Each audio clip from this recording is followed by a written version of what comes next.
What they do here. First and goal. Rodgers hangs in the pocket, throwing into a lot of traffic, and it's caught for the touchdown by. And as always, you can follow us on Twitter at First and Goal Pod. Follow the guys. Jay is at UPJ33. Dave is at Steak and Cheese. And the fantasy wonder man himself, Dylan, is at DylanBusby1. Email all your questions and comments to us at firstandgoalpodcast@yahoo.com, and you will make the show live during our mailbag segment. Again, that's firstandgoalpodcast@yahoo.com.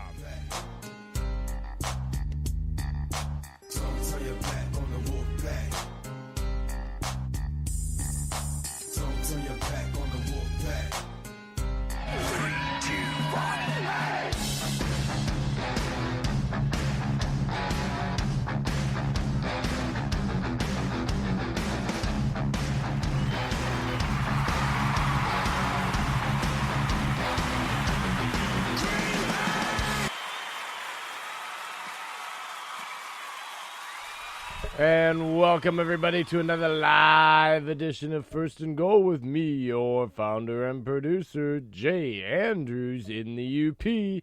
And as always, down in Georgia, your host with the most, it's Dave. What's going on, First and Goalers? What is going on? Got a little football going on tonight. The Bears are surprisingly beating the Cowboys, in my opinion. I really thought this wasn't going to be close, but Dallas has, and I just said this to Jay, guys, Dallas has so much talent, so much, and they somehow find a way to just hand the game to the opposite team. Same thing in Buffalo last week. I don't get it. It irritates the hell out of me. Yeah, I know I'm complaining about it. It's not even my team, but it's so irritating. That's just me. Well, I will tell you this. It doesn't surprise me. Dallas, since their third Super Bowl win, I believe is just a couple of games over 500. So they are the absolute antithesis of mediocre, average. It drives me nuts. And here's the issue. I have lived in America, was born in America, and am American through and through. And never in my life have I ever once been told that America wants to be represented by average or mediocre. They're not America's team. They're done. I am officially killing that moniker. It's over. It's done. The movement needs to begin. Nothing about them, not its colors, not its brand, not the place in the country where it exists and derives as its home. Nothing about the Dallas Cowboys represents as a whole what this country stands for. As far as hardworking, blue collar, everyday normal people, the city of Dallas could not be further from that representation in itself, let alone the team just being average for 28 years. It's time. Yeah. It's dead. They're not America's team. For the love of God, we have a team called the Patriots that's red, white, and blue. We have another one that's the Giants. It's red, white, and blue. Like, we have a team Bills, that's red, owned, white, and blue. Yeah, the Bills, red, white, and blue. We have a team that's owned by the people, the public. Like, there's plenty of other teams that definitely could be called America's team and represent it through and through as a whole of all the morals this country actually is built on. Dallas Cowboys, you're stripped of that title officially. And I don't care. Every person that tells me is going to get yelled at now from now on. It's dead. It's over. It's enough. It was false to begin with, and now it's time to really be done and kill it to its core for good. Well, you know what? The whole America's the whole America's team aspect, yeah, it's done. It's just so sad now. It's 24/7. I mean, if Dallas doesn't come up with a drive here after, they're done. And of course, Chicago fans are going to be all hyped up because they play Green Bay next week. I, They don't play Green Bay next week. They play Green Bay week 15 or 16. no, we play Washington and then we play Chicago next week and then we play Minnesota, then Detroit. We play Chicago in 2 weeks.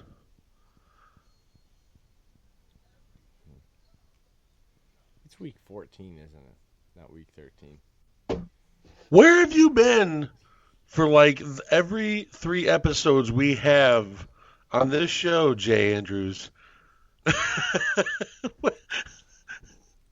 We give Been a power long rankings. week. You announced power rankings 14 It's been a on long Tuesday. week. It's been a long week, man. It's been a long week. Did you still think we were like week 11?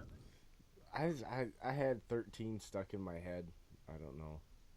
I can't help it. I didn't say I was smart all the time. Come on.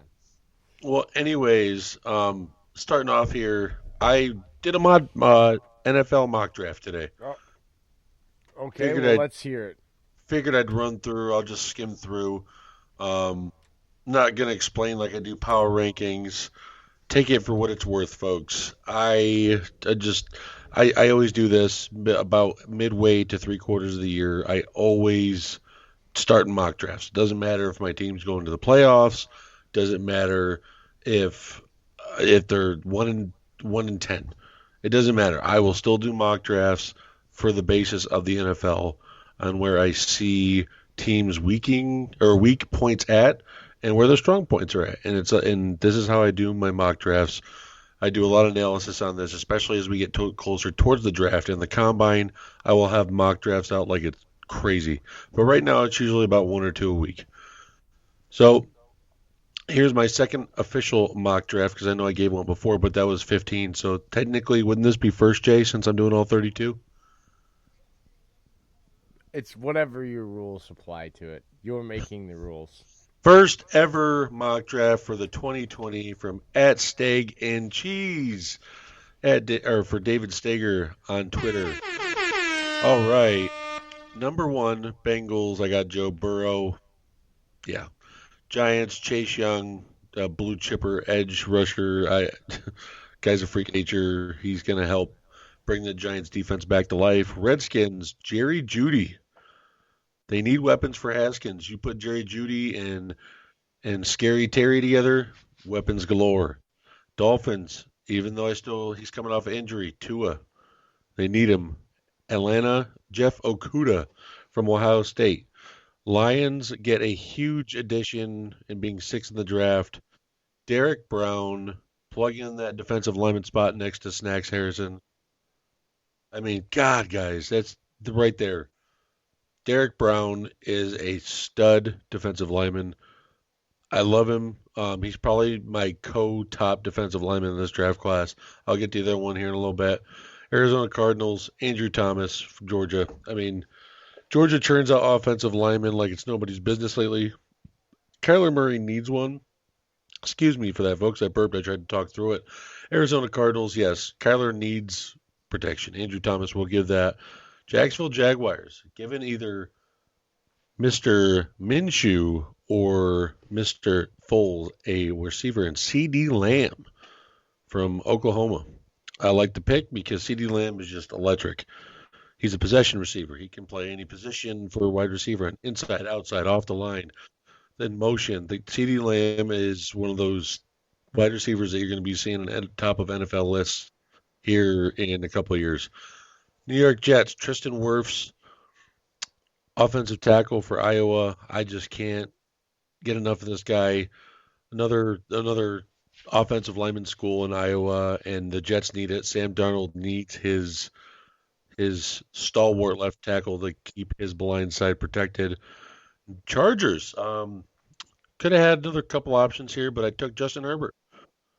I think Herbert would be a good, not a project, but a really good heir to Phillip Rivers and help him learn under Phillip Rivers for a year, 2 years, and I think that would really do well. Moving on to 11, probably my favorite defensive lineman in the draft. I love Derek Brown, but God dang, folks, Javon Kinlaw takes the cake in my book. Denver Broncos get a defensive tackle that tears it up. I mean, his arms are the size of tractor trailer mufflers. It's disgusting. If you guys get time, check his tape out. Javon Kinlaw. Eagles get Henry Ruggs the third from Bama. Just does everything. Henry Ruggs does everything for them, and he doesn't complain one bit. Eagles finally get a weapon for Foles, and I feel like it would be what Nelson Aguilar never was. Tampa Bay Buccaneers, AJ Epinesa. Freudian slip. You said Foles. Eagles get a weapon for Foles. That was awesome. Huh? You said the Eagles. Did I say Wentz? No, you said the Eagles get a weapon for Foles. I'm sorry, folks. We're sorry to that for Dylan. I just love Foles in the Eagles uniform better than Wentz. That's just my opinion. But I said that was a Freudian slip. It was awesome. Yeah, Henry Ruggs for Wentz. I am sorry, Dylan. He's going to kill me when we hear that. The Bucks get AJ Epinesa off the edge to pair up with JPP, and then you got the big old defensive lineman they got from Washington and Vita here last year's draft. I love that defensive line now in Tampa. If they would get AJ Epinesa, Carolina Panthers, Christian Fulton. CB LSU has been one of the few lockdown corners this year. I feel like that would really help Carolina because you have Dante Jackson and you also have, Trey Boston. You need some other lockdown guys there, and I feel like that could really help Carolina's defense. The Browns would get Okay, I want to stop you just quickly because we're on Carolina, and I think this is an important question about why you did what you did on your draft. They're keeping Cam Newton because it's stupid not to, right? We can. I feel like right now, as it stands, I feel like they have Cam Newton on the roster. That's how I'm going to judge it. For $19 million. Yes, that's more than a bargain considering. Okay, because I want to be clear about this because we talk about quarterbacks, and when we're talking purely quarterbacks and we're talking upper echelon, it's a totally different conversation to me than whether or not it's a good player, a good deal, a guy that should stay on a team, cutting him. Let me be clear about this. While I rag on him about him being this anointed Hall of Fame style, he won an MVP. No, Cam Newton's not that. But again, he has an MVP, but is not making MVP money. That's where it helps Carolina. Right, but I guess my point is when I'm nitpicking him, it's because we're talking about quarterbacks, and quarterbacks as a whole are judged. Now, what he is, though, is he is one of, if not the best dual threat quarterback in the league because he's done it over time. When he has the system that's built around him, when they have a defense to complement him, at $19 million, you're not getting a player anywhere near what he can give that team for that price. It is therefore absolutely ridiculous to think moving on from him and trying to start over because they're not getting it. Where did they just draft at? Where did you have them projected drafting? I had Carolina at 14. Okay, that's not. You're not getting a quarterback there to replace him. So there's quarterbacks available, but there's later in the rounds. You're overdrafting. Yeah, you're overdrafting. You're drafting for want over need.